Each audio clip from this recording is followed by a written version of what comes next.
शुरुआत अहम खबर के साथ कर रहे हैं। ग्रेटर नोएडा में बदमाशों का आतंक और इससे जुड़ी अहम खबर ये रही आपके सामने। महिला का पीछा कर दरअसल हमला किया गया है। 4 बदमाशों ने एक महिला का पीछा किया। बीटा 2 के IFS विला के सामने की ये वारदात है। पूरी वारदात गाड़ी में लगे कैमरे में कैद हुई है। पुलिस ने मामले की जांच शुरू कर दी है। 4 बदमाशों ने एक महिला का पीछा किया जो कि कार में सवार थी और उनकी कार पर हमला भी किया गया है। महिला का यह कहना है कि एक बोतल फेंकी गई उनकी कार पर। ग्रेटर नोएडा में बदमाशों के आतंक से जुड़ी ये अहम खबर इस वक्त आपके सामने है, जिसकी तस्वीरें भी सामने आई हैं। ये देखिए, ये वो 4 बदमाश जो कि नजर आ रहे हैं। महिला की गाड़ी को रोका गया। बदमाशों ने इस महिला की गाड़ी पर बोतल पत्थर फेंके हैं। ग्रेटर नोएडा में दहशत के वो 6 मिनट और उस 6 मिनट में क्या क्या हुआ, ये सब कुछ कैमरे में रिकॉर्ड हुआ है। जितेंद्र शर्मा हमारे संवाददाता इस वक्त हमारे साथ जुड़ चुके हैं। जितेंद्र, तस्वीरें हम देख रहे हैं, 4 बदमाश तस्वीरों में नजर भी आ रहे हैं। महिला का क्या कहना है, क्यों उसकी गाड़ी पर हमला किया गया, इन बदमाशों का इरादा क्या था, कुछ पता चल पाया? जी बिल्कुल, देखिए बीटा 2 सेक्टर की जो पुलिस है वो इस मामले में तफ्तीश कर रही है। पुलिस का कहना है कि पूरा मामला IFS विला के ठीक सामने का है, जहां पर तकरीबन 2 किलोमीटर तक महिला की कार का BMW गाड़ी ने पीछा किया। BMW गाड़ी में जो बदमाश सवार थे उन्होंने बाकायदा बोतलें फेंकी हैं, महिला की कार के ऊपर उनका रास्ता रोकने की कोशिश की है। तो लिहाजा उस रूट के जितने भी CCTV फुटेज थे वो पुलिस ने अपने कब्जे में ले लिए और मामले की तफ्तीश शुरू कर दी है। जो उस रात आरोपी गाड़ी के अंदर मौजूद थे उनकी भी पहचान करने की फिलहाल कोशिश की जा रही है। लेकिन जिस तरीके से ये पूरा घटनाक्रम सामने आया उससे कहीं ना कहीं एक बात बिल्कुल साफ हो जाती है कि ग्रेटर नोएडा के अंदर बदमाश के हौसले पूरे तरीके से बुलंद है। जी बहुत शुक्रिया आपका जितेंद्र, इस जानकारी के लिए। नजर रखिएगा, जैसे ही कुछ जानकारी मिलती है इस वारदात को लेकर हम आपके सामने रखेंगे। झारखंड में नोटों की बरामदगी पर इस वक्त की बड़ी खबर आपके सामने। अब तक 25 से 30 करोड़ कैश बरामद कर लिया गया है। नोटों की गिनती अब भी जारी है। मंत्री आलमगीर आलम के PS के नौकर के घर से ये नोट बरामद किए गए हैं। रांची में ईडी ने कई ठिकानों पर छापेमारी की। तस्वीरें झारखंड के ग्रामीण विकास मंत्री आलमगीर आलम के PS संजीव लाल के घरेलू नौकर के घर की हैं, जहां से ये नोटों का अंबार मिला है। खबर है कि ईडी की छापेमारी में 20 से 25 करोड़ का कैश मिला। ये छापेमारी झारखंड ग्रामीण विकास विभाग के चीफ इंजीनियर वीरेंद्र राम से जुड़े हैं मनी लॉन्ड्रिंग मामले में की गई है, जिन्हें फरवरी 2023 में गिरफ्तार किया गया था। ईडी को शक था कि निलंबन के बावजूद वीरेंद्र राम अभी भी टेंडर रैकेट से जुड़े हुए हैं। निलंबित चीफ इंजीनियर वीरेंद्र राम ने झारखंड के ग्रामीण इलाकों में सड़क निर्माण और अन्य टेंडर जारी करने के बदले कमीशन लेने की बात कबूल की थी, जिसके बाद ईडी ने वीरेंद्र राम की करोड़ों रुपए की संपत्ति जब्त की थी। ईडी को शक है कि पिछले साल झारखंड में ग्रामीण इलाकों की सड़कों के निर्माण के लिए 10,000 करोड़ का भी टेंडर अलॉट किया गया, जिनमें मोटा कमीशन लिया गया था। खबर है कि इसी दौरान ईडी को कुछ ऐसी कड़ियां मिली जिसके तार मंत्री आलमगीर आलम से जुड़ते नजर आए। झारखंड में एक साथ कई ठिकानों पर छापेमारी की गई है। और इस बीच बड़ी खबर आपको बता दें, ईडी रेड पर झारखंड के मंत्री आलम का बयान सामने आ चुका है। सचिव सरकारी कर्मचारी है, आलमगीर की तरफ से कहा गया। इसके पहले 2 मंत्रियों के रह चुके हैं PA। छापे को लेकर कुछ कहना उचित नहीं।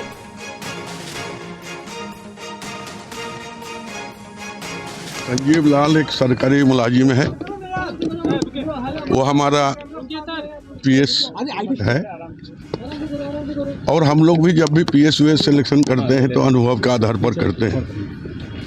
इसके पहले भी 2 मंत्री का PS रह चुके थे। अब हम लाए हैं, सरकारी मुलाजिम है। टीवी में आप लोग जो देख रहे हैं हम भी वही देख रहे हैं। अब ईडी का क्या निष्कर्ष आएगा बाद में बताया जाएगा। सर आपका नाम भी जोड़ा जा रहा है बार बार। देखिए, मेरा PS है, विभाग बोले वो सरकारी मुलाजिम है और मेरा PS है। और हम लोग जो PS को रखते हैं तो अनुभवी देखकर ही रखते हैं। इसके पहले भी एक जगह नहीं 2 मंत्री का PS रह चुके थे, उसी आधार पर उसको हम लोग लाए थे।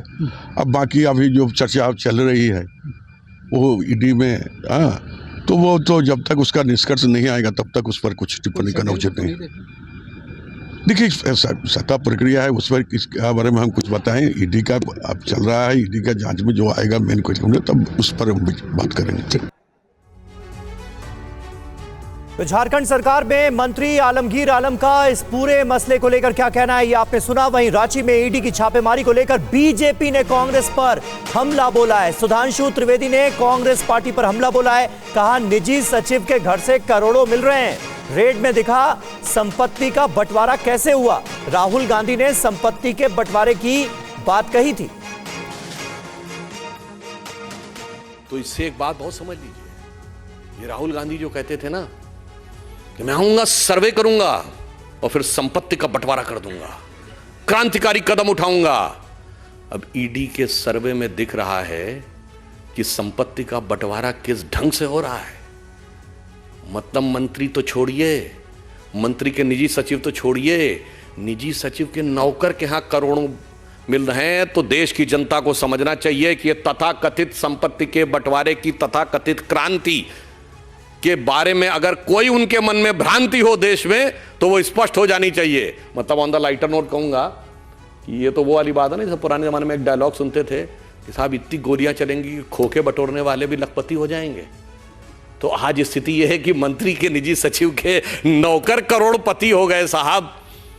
तो बस अब ये मुझे लगता है कि अब कुछ कहने की, सुनने की, समझने की जरूरत नहीं हो गई। जो आंखों के आगे दिख रहा है उनके तथाकथित संपत्ति के बंटवारे के फार्मूले को, चूंकि उन्हें हिंदी की बातें और भारतीय भाषाओं संस्कृत की अच्छी नहीं लगेंगी, तो उनके लिए कहना चाहूंगा कांग्रेस के लिए कि हाथ कंगन को आरसी क्या और पढ़े लिखे को फारसी क्या। इस बीच वो तस्वीरें आपके सामने एक बार फिर से हम रखने जा रहे हैं। रांची में ईडी की जो रेड पड़ी है उसके बाद छापेमारी के दौरान इतने ज्यादा नोट यहां से बरामद किए गए कि ईडी को इन नोटों को गिनने के लिए मशीनें लगानी पड़ी है। ये तस्वीरें आप देखिए, मशीनें मंगाई गई हैं बाकायदा इन नोटों की गिनती के लिए। अब तक बताया जा रहा है कि 25 से 30 करोड़ का कैश जो है वो माना जा रहा है कि इस ठिकाने से मिला है, लेकिन इसकी तादाद बढ़ सकती है, संख्या बढ़ सकती है, क्योंकि कई सारे बैग्स तस्वीरों में नजर आए थे, कैसे बैग्स पलटे जा रहे हैं और उससे भी नोटों की गड्डियां निकल रही है। और ये वो मशीन है जिनका अब इस्तेमाल किया जा रहा है इन नोटों की गड्डियों को गिनने के लिए। तो बता दें कि इस वक्त जिस तरीके से ईडी की छापेमारी के बाद ये कैश बरामद हुआ, इस पर अब सियासत भी शुरू हो गई है। ईडी की छापेमारी अब भी जारी बताई जा रही है। 10 से ज्यादा ऐसे ठिकाने हैं जहां पर छापेमारी की गई है। मंत्री आलमगीर आलम के पीएस के नौकर के यहां से ये भारी मात्रा में कैश बरामद किया गया। और इस बीच झारखंड में ईडी छापेमारी पर बड़ी खबर यह भी है कि खुलासा हुआ, ईडी ने झारखंड सरकार को चिट्ठी लिखी थी। ग्रामीण विकास विभाग में भ्रष्टाचार की शिकायत की गई थी।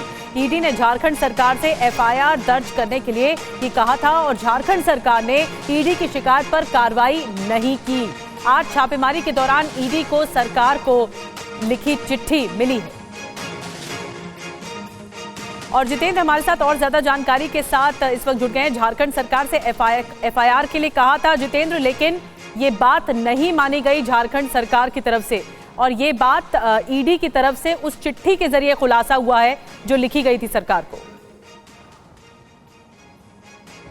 जी बिल्कुल, देखिए एक तरफ तो नोट गिनने की मशीन से लगातार कार्रवाई की जा रही है, नोटों की गिनती की जा रही है। वहीं दूसरी तरफ हैरान कर देने वाली बात यह है कि साल 2023 में यानी कि पिछले ही साल प्रवर्तन निदेशालय यानी कि ईडी की तरफ से बाकायदा झारखंड सरकार को एक चिट्ठी लिखी गई थी, एक शिकायत दी गई थी इस पूरे घोटाले को लेकर, टेंडर घोटाले को लेकर, जिसमें कहा गया था कि राज्य सरकार इस मामले में तफ्तीश करे, इस मामले में शिकायत दर्ज करे ईडी की।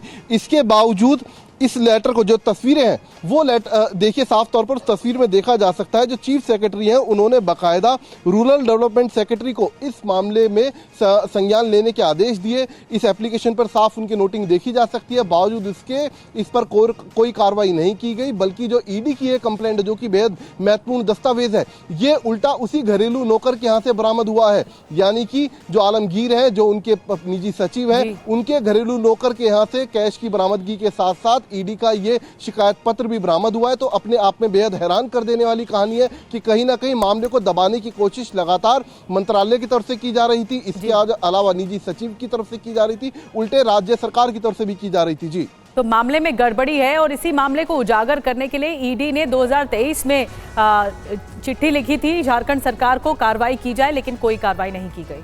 खबरों में आगे बढ़ेंगे। पाकिस्तान को लेकर फारूक अब्दुल्ला के बयान से नाराज जम्मू कश्मीर के पूर्व डिप्टी सीएम कविंदर गुप्ता का बड़ा बयान। फारूक अब्दुल्ला पाकिस्तान के एजेंट हैं, फारूक का दिल पाकिस्तान के लिए धड़कता है, यह कह दिया है कविंदर गुप्ता ने। फारूक अब्दुल्ला देश से माफी मांगे अपने बयान के लिए, यह डिमांड की गई। भारत के रक्षा मंत्री आदरणीय राजनाथ सिंह जी ने पीओ को लेकर के जो बयान दिया है उस पर फारूक अब्दुल्ला का एक्शन आना ये साफ जाहिर करता है कि उनका दिल आज भी पाकिस्तान के लिए धड़कता है। वो एटम बम हम पे गिरेगा, पाकिस्तान ने चूड़ियां नहीं पहन रखी है। आप बताइए कि आप उनके स्पोक्स पर्सन हैं।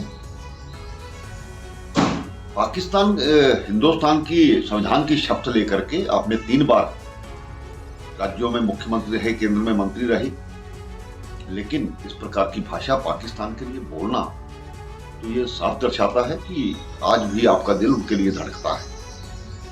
अब्दुल्ला क्लियर करें, देश से माफी मांगे कि इस प्रकार की जो बातें उन्होंने कही हैं सरासर गलत बेजुबानी है, और जो उन्होंने कहा इससे साफ जाहिर होता है कि वो एक पाकिस्तान के एजेंट के तौर पर काम कर रहे हैं।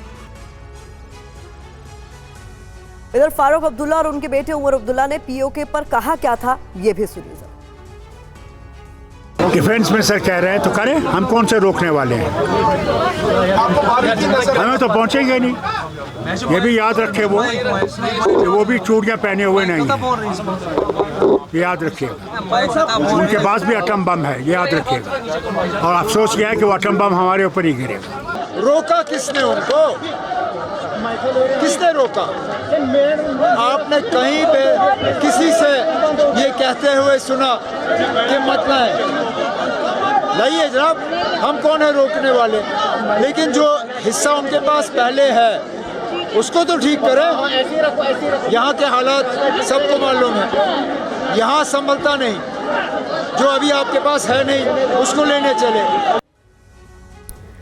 आपने फारूक अब्दुल्ला को सुना, उमर अब्दुल्ला को भी सुना, लेकिन फारूक अब्दुल्ला ने एक और बयान दिया है। मुसलमान होने पर डर लगता है, ये भी कहना है फारूक अब्दुल्ला का। डर लगता है कोई गोली न मार दे। क्या दिल्ली मुंबई में आजादी से घूम सकते हैं?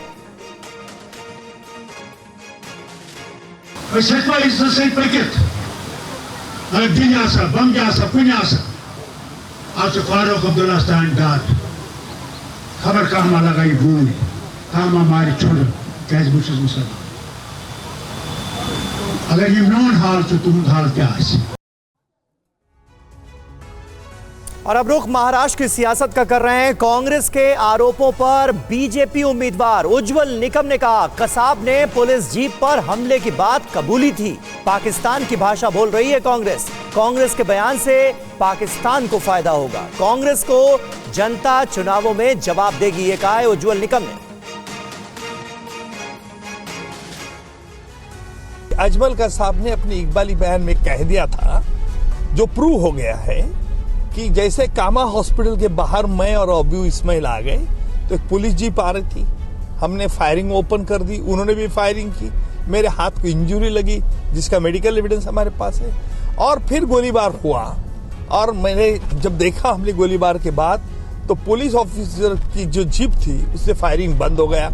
हम गए अंदर जीप के अंदर, वहां 3 बड़े पुलिस ऑफिसर की डेड बॉडी थी, हमने वो डेड बॉडी उठा के पीछे डाल दी। पाकिस्तान ने अब तक ये नकारा नहीं, पाकिस्तान ने बोला हाँ सच ऐसी घटना हुई है, लेकिन ये हमारे कांग्रेस के विपक्ष नेता जैसा मेरा कैंडिडेचर बीजेपी ने अनाउंस कर दिया तो इनको मिर्ची लग गई और इन्होंने अब तक इन्होंने आरोप ही कभी लगाया नहीं, लेकिन पहली बार इस प्रकार के बेबुनियाद आरोप लगा दिए।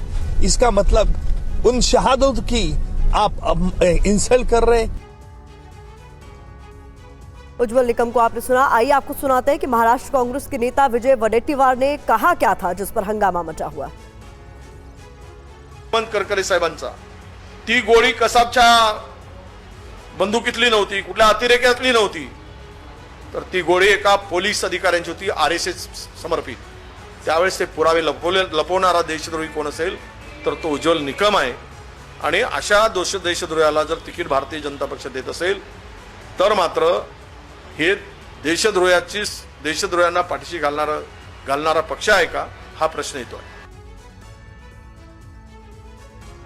और आइए खबरों का सिलसिला आगे बढ़ाते हैं। पुंछ में आतंकी हमले पर बड़ा अपडेट है। सुरक्षा बलों ने 2 आतंकियों के स्केच जारी किए हैं, इसे तैयार कर लिया है। दोनों आतंकियों पर हमले का शक है। एयरफोर्स के काफिले पर जो शनिवार को हमला हुआ था, बताया जा रहा है यही दोनों आतंकी संलिप्त थे। 20 से ज्यादा संदिग्ध हिरासत में लिए गए हैं और संदिग्धों से सुरक्षा बलों की जो पूछताछ है वो भी जारी है। आतंकियों की तलाश के लिए पुंछ और राजौरी के घने जंगलों में तलाशी अभियान चलाया जा रहा है। इन्हीं घने जंगलों में आतंकियों के छिपे होने की आशंका है। शनिवार को एयरफोर्स काफिले पर हुए आतंकी हमले में 1 जवान शहीद हो गया, 4 जवान घायल हुए। आतंकियों ने ये हमला सुरनकोट के सनाई गांव में किया था, जिसके बाद से आतंकियों की तलाश तेजी से जारी है। हमले के तीसरे दिन सर्च ऑपरेशन का दायरा बढ़ा दिया गया है। घने जंगलों में ये सुरक्षा बल किस तरीके से यहाँ पर तैनात हैं। जम्मू कश्मीर पुलिस के स्पेशल ऑपरेशन ग्रुप, भारतीय सेना की राष्ट्रीय राइफल्स और स्पेशल फोर्सेस जो है वो यहाँ पर तैनात की गई है ताकि जल्द से जल्द आतंकियों की धरपकड़ की जा सके। इलाका आप देखिए घने जंगल का इलाका है और किस तरीके से जम्मू कश्मीर पुलिस के स्पेशल ऑपरेशन ग्रुप के जो जवान हैं वो यहाँ पर लगातार इन पूरे घने जंगलों में सैनिटाइज करते हुए नजर आ रहे हैं और अत्या आधुनिक उपकरण और अत्या आधुनिक हथियारों से ये जवान जो है वो लैस है। इस बीच एक अहम खबर और हमारे पास आ रही है। झारखंड में कैश मिलने को लेकर प्रधानमंत्री नरेंद्र मोदी ने चुनावी सभा में जोरदार हमला बोला है।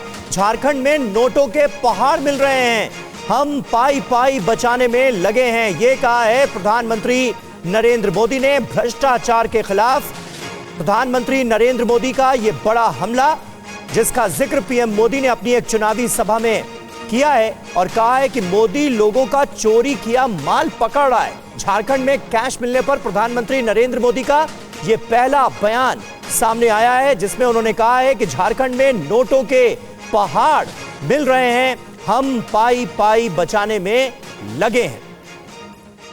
तो थोड़ी देर पहले हमने आपको दिखाया था किस तरह से नोटों के बंडल्स बरामद किए गए हैं। ईडी की रेड में झारखंड सरकार में मंत्री हैं आलमगीर आलम, उनके पीएस के नौकर के घर पर इस वक्त रेड चल रही है और भारी मात्रा में कैश वहां से बरामद किया गया है। इसका जिक्र किया है प्रधानमंत्री नरेंद्र मोदी ने अपनी चुनावी सभा में। क्या कहा गया है उनकी तरफ से, सुनिए।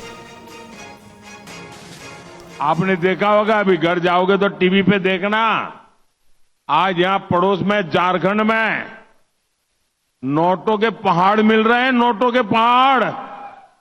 लोगों का चोरी किया माल पकड़ रहा है मोदी वहां।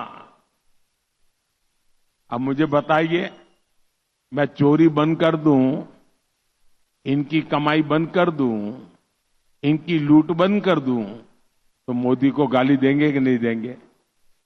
देंगे कि नहीं देंगे? लेकिन गाली खा करके मुझे काम करना चाहिए कि नहीं करना चाहिए? आप मुझे बताइए। मुझे आपकी पाई पाई बचानी चाहिए कि नहीं बचानी चाहिए? आपके हक का पैसा बचाना चाहिए कि नहीं बचाना चाहिए? और इसलिए मोदी ने जनधन खातों, आधार और मोबाइल की ऐसी त्रिशक्ति बनाई कि गरीबों का पैसा लूटना बंद हो गया। प्रधानमंत्री मोदी ने ओडिशा सरकार पर भ्रष्टाचार का आरोप लगाया। पूछा, अमीर ओडिशा की जनता गरीब क्यों है? जनता को गरीब करने का पाप किसने किया, यह भी प्रधानमंत्री मोदी की ओर से पूछा गया। कांग्रेस और बीजेपी ने लोगों को लूटा, यह भी उनकी ओर से कहा गया। इतने अमीर ओडिशा की जनता गरीब रह गई। ओडिशा अमीर है, जनता गरीब है। इसका जवाब है, ये पाप किसने किया? ये पाप किसने किया? ये पाप किसने किया? इसका जवाब है, पहले कांग्रेस और फिर बीजेडी के नेताओं की लूट। ओडिशा में बीजेडी के छोटे छोटे नेता भी बड़े बड़े बंगले के मालिक हो गए हैं।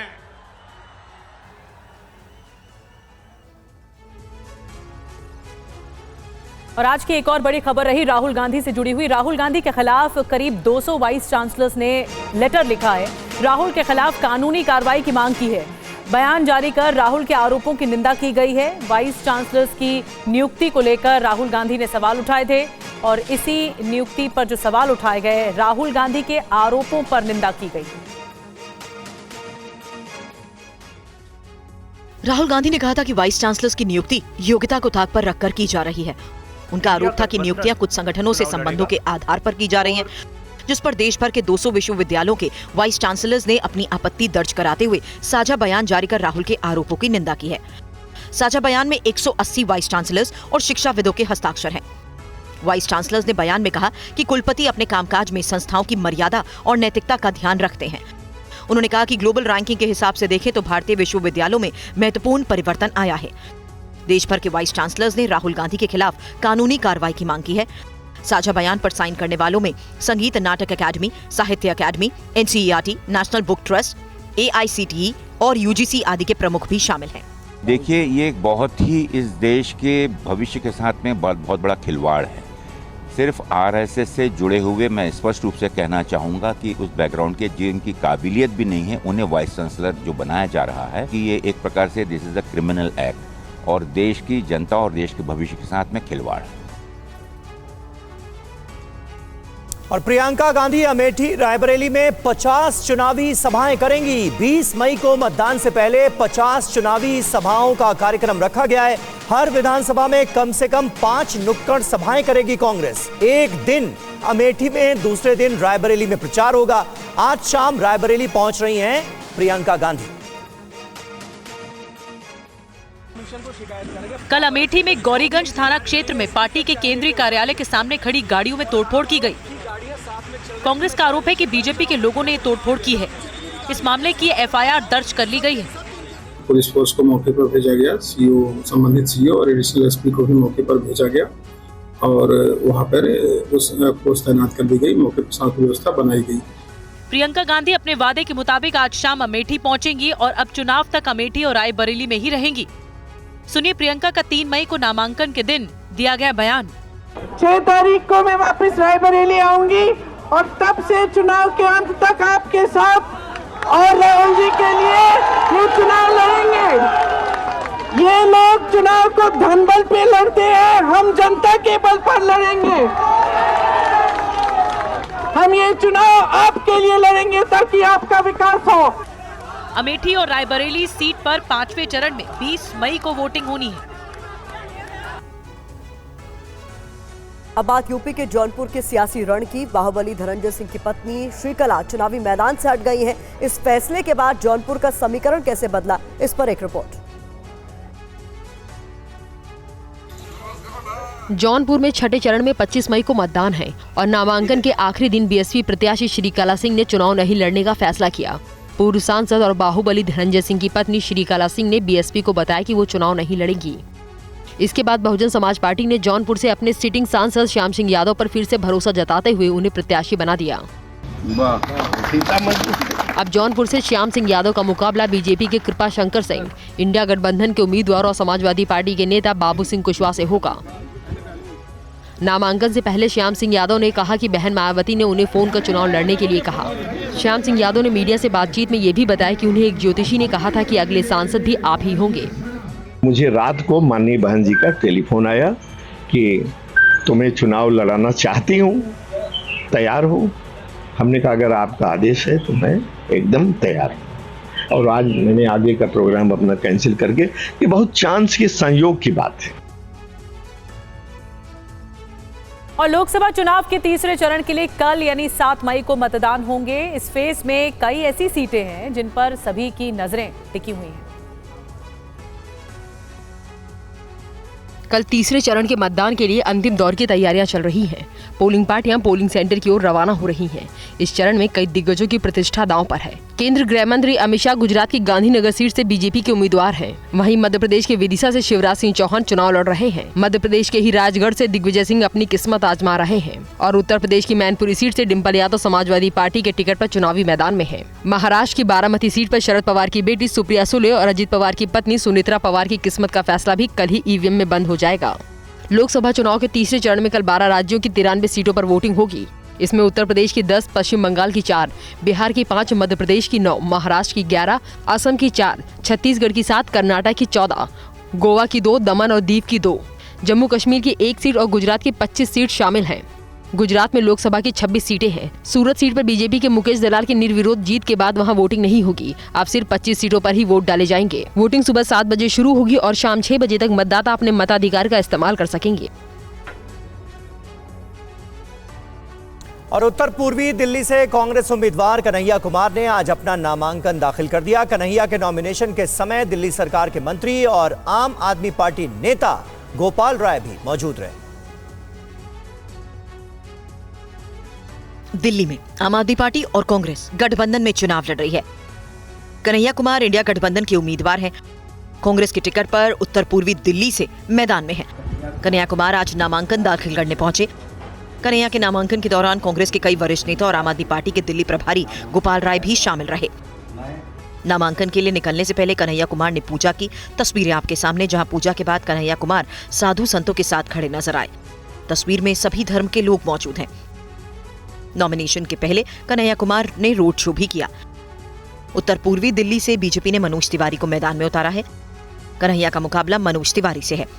2019 में कन्हैया कुमार ने बिहार के बेगूसराय से चुनाव लड़ा था और उन्हें हार का सामना करना पड़ा था। दिल्ली की सभी 7 सीटों पर छठे चरण में 25 मई को मतदान है। कांग्रेस इस बार दिल्ली की 3 सीटों पर और आम आदमी पार्टी 4 सीटों पर चुनावी मैदान में है। आम आदमी पार्टी के कैंपेन सॉन्ग पर चुनाव आयोग को अब कोई आपत्ति नहीं है और पार्टी अब अपने कैंपेन सॉन्ग का इस्तेमाल कर सकेगी। क्या था पूरा विवाद, देखिए इस रिपोर्ट में। हमने इलेक्शन कमीशन के आम आदमी पार्टी के विधायक दिलीप पांडे ने ही आम आदमी पार्टी के कैंपेन सॉन्ग को लिखा था। केजरीवाल की गिरफ्तारी को बड़ा मुद्दा बनाते हुए आम आदमी पार्टी ने जेल के जवाब में हम वोट देंगे कैंपेन सॉन्ग 25 अप्रैल को लॉन्च किया था, जिस पर 27 अप्रैल को चुनाव आयोग ने आपत्ति दर्ज कराई थी। आम आदमी पार्टी का दावा है कि चुनाव आयोग को जेल का जवाब वोट से देंगे से आपत्ति थी, जिस पर आम आदमी पार्टी ने सिलसिलेवार अपना जवाब 30 अप्रैल को दिया था और इसके बाद 2 मई को चुनाव आयोग ने आम आदमी पार्टी को कैंपेन सॉन्ग को हरी झंडी दिखा दी है। हमने इलेक्शन कमीशन के किसी भी ऑब्जेक्शन को एक्सेप्ट नहीं किया, उनके किसी भी रिकमेंडेशन को एक्सेप्ट नहीं किया। हमने अपने कैंपेन सॉन्ग की किसी भी वर्डिंग को चेंज नहीं किया। हमने इलेक्शन कमीशन की तानाशाही के आगे घुटने नहीं टेके। हम भारतीय जनता पार्टी के नापाक मंसूबों के सामने नहीं झुके। नतीजा ये कि सच्चाई की जीत हुई, लोकतंत्र बचा। और अब बात पश्चिम बंगाल के उस यौन शोषण केस की जिसको लेकर ममता सरकार और राज्यपाल में तकरार बढ़ती जा रही है।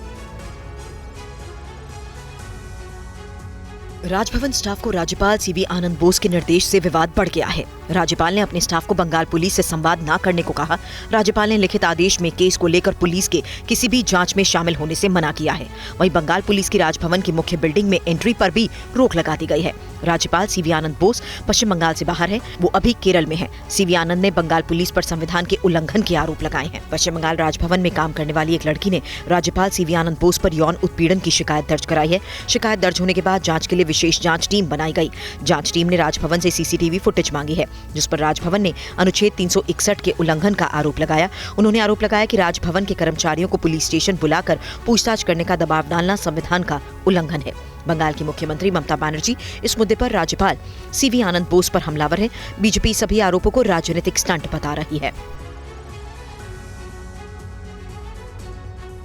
और दिल्ली के नरेला में एक बार फिर से भीषण अग्निकांड की तस्वीरें सामने आई हैं, जिसके बाद पूरे इलाके में हड़कंप मच गया।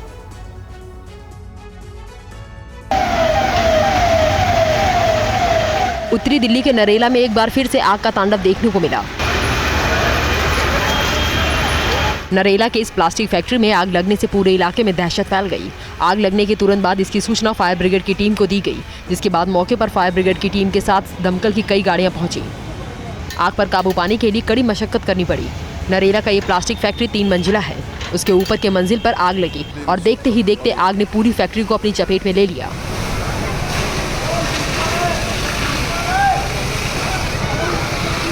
फिलहाल आग लगने की वजह का पता नहीं चला है। पुलिस प्रशासन मामले की छानबीन कर रही है। माना जा रहा है कि फैक्ट्री में ये आग लापरवाही की वजह से लगी है। फैक्ट्री में सेफ्टी के पर्याप्त बंदोबस्त नहीं थे।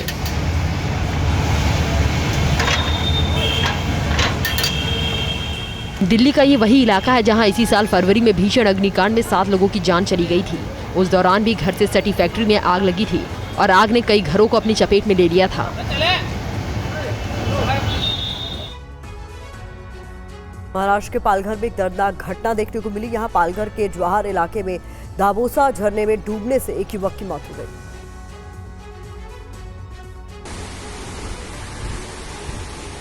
घटना रविवार की है। दोपहर 2 बजे के करीब कुछ युवक झरने के पास नहाने के लिए पहुंचे थे। इस दौरान 2 युवक झरने की 120 फीट ऊंचाई वाली जगह पर चढ़ गए। इसके बाद दोनों कुछ वक्त बिताने के बाद वहां से छलांग लगा देते हैं। पूरी घटना को युवक के दोस्त फोन से रिकॉर्ड कर रहा था, जिसका वीडियो भी सामने आया है। वीडियो में देखा जा सकता है कि 2 युवक कैसे झरने की ऊंचाई वाली पत्थर पर चढ़े हुए हैं और जो छलांग लगाने जा रहे हैं। दोनों जब पानी में गिरते हैं तो तेज आवाज आती है। इसके बाद पानी में कुछ सेकंड तक चीजें शांत रहती हैं। दोनों ही पानी के बाहर नहीं निकलते। हालांकि कुछ देर बाद एक युवक पानी से बाहर निकलकर तैरने का प्रयास करने लगता है, लेकिन दूसरा युवक छलांग लगाने के बाद कहीं नजर नहीं आता। छलांग लगाने वाले युवकों का नाम माज शेख और जोएब है। माज शेख की आयु 24 साल थी। छलांग लगाने के बाद उसकी मौके पर ही मौत हो गई, जबकि जोएब को गंभीर चोटें आई हैं। जोएब को इलाज के लिए अस्पताल में भर्ती कराया गया है। पुलिस के मुताबिक धबोसा झील घूमने के लिए मुंबई से सटे मीरा रोड के कश्मीरी से 3 युवक आए थे और तीनों ही दोस्त हैं। और अब एक भावुक कर देने वाली खबर। सीआरपीएफ सिर्फ देश सेवा और नागरिकों की रक्षा ही नहीं करती, बल्कि समाज सेवा में भी सबसे आगे रहती है। सीआरपीएफ जवानों ने एक ऐसा ही जज्बा एक बार फिर से पेश किया। इस बार जगह अलवर है। सीआरपीएफ की बटालियन ने मिलकर एक बेटी का कन्यादान किया। बेटी उनके अपने ही साथी की है जो देश सेवा में अपना कर्तव्य निभाते हुए शहीद हुए। दरअसल अलवर जिले के टुबी गांव में माहौल खुशी का था, जो भावनाओं से भर गया। इस गांव में मंडप सजा था एक ऐसी बेटी का जिसके पिता देश की सेवा करते हुए शहीद हुए। लेकिन सीआरपीएफ जीवन के साथ भी और जीवन के बाद भी साथ है। फोर्स के ऑफिसर से लेकर जवानों ने शहीद साथी की बेटी के मिलकर हाथ पीले किए और एक पिता की तरह बेटी को विदा भी किया। किसी ने भाई तो किसी ने पिता की तरह रस्मों को निभाया। शादी 23 अप्रैल को थी, जिसका वीडियो सोशल मीडिया पर अब सामने आया है। वीडियो में सेना की वर्दी में जवान दुल्हन को स्टेज तक ले जाते हुए नजर आए और सिर के ऊपर चुनरी को पकड़े हुए भी दिखाई दिए। शहीद राकेश मीना के परिजनों ने बताया कि शादी में आकर सीआरपीएफ के अधिकारी और जवानों ने कहा, हम आपके बेटे, भाई और बिटिया के पिता को वापस नहीं ला सकते, लेकिन आपके परिवार के हर सुख दुख में आपके कंधे से कंधा मिलाकर जरूर रहेंगे। शहीद राकेश की परछाई बनकर उनका डिपार्टमेंट इस परिवार के साथ खड़ा रहेगा। देश में प्रदूषण को लेकर केंद्रीय प्रदूषण नियंत्रण बोर्ड की नई रिपोर्ट सामने आई है। देश के किस शहर में सबसे ज्यादा प्रदूषण है, जानने के लिए देखिए ये रिपोर्ट। केंद्रीय प्रदूषण नियंत्रण बोर्ड यानी सीपीसीबी की रिपोर्ट में खुलासा हुआ कि यूपी का ग्रेटर नोएडा की आबोहवा बेहद खराब हो चुकी है। ग्रेटर नोएडा अब देश का सबसे प्रदूषित शहर बन गया है। सीपीसीबी की रिपोर्ट में आगाह करते हुए बताया गया कि लंबे समय तक बहुत खराब वायु गुणवत्ता में रहने पर सांस लेने से संबंधित बीमारियां हो सकती हैं। ग्रेटर नोएडा में 346 AQI दर्ज किया गया। आंकड़े के साथ ही ये प्रदूषित शहरों की कैटेगरी में सबसे ऊपरी पायदान पर है। वहीं बिहार की राजधानी पटना में भी हालात कुछ ज्यादा अच्छे नहीं हैं। ये देश का दूसरा सबसे प्रदूषित शहर बन गया है। यहाँ पर AQI 316 रिकॉर्ड किया गया। बिहार के 4 और शहरों में हालात बेहद खराब है। सीवान, मुजफ्फरपुर, हाजीपुर और बेतिया में AQI खराब कैटेगरी में दर्ज किया गया। बिहार प्रदूषण नियंत्रण बोर्ड का दावा है कि निर्माण कार्य, हवा की कम रफ्तार की वजह से हवा की गुणवत्ता में गिरावट आई है, जिसके चलते अब बिहार में वायु प्रदूषण को रोकने के लिए सड़क पर पानी का छिड़काव भी शुरू हो चुका है। फिलहाल इस रिपोर्ट के आने के बाद प्रदूषण की रोकथाम के लिए किस तरह के उपाय किए जाते हैं, ये देखना होगा। और अहम खबर है, दिल्ली के बाद अहमदाबाद के स्कूलों को भी धमकी मिली है। कई स्कूलों को बम से उड़ाने की धमकी दी गई है। धमकी मिलने वाले स्कूलों में पुलिस जांच में जुटी हुई है। क्राइम ब्रांच, एसओजी समेत कई टीमें स्कूल में पहुंच गई हैं। और अहमदाबाद से हमारे संवाददाता हरिन की एक रिपोर्ट आपको दिखाते हैं। दिल्ली के बाद गुजरात के अहमदाबाद की 6 से 7 स्कूलों में जो बम होने की जो ईमेल है, अलग अलग ईमेल है स्कूलों को आया है, और जिस तरह से ईमेल की जांच होने के बाद bomb disposal squad, Ahmedabad crime branch, SOG और अलग अलग टीम है वो अलग अलग स्कूलों में जाके जांच पड़ताल कर रही है। जिस तरह से यहाँ पे वोटिंग, अलग अलग स्कूलों में वोटिंग किया जाने वाला है, वीवीआईपीज वोटर है अलग अलग स्कूलों में जाके कल सुबह वोटिंग करेंगे। खास तरह से देखा जाए तो पीएम नरेंद्र मोदी, अमित शाह सभी वीवीआईपी वोटिंग करने के लिए आज रात को ही गुजरात के अहमदाबाद में आ पहुँचेंगे। उससे पहले जिस तरह से ये आज सब जो स्कूल है उसको ईमेल मिला है कि बम से स्कूलों को उड़ाया जाएगा, इस तरह का ईमेल के बाद पुलिस तंत्र बिल्कुल अलर्ट हो चुका है।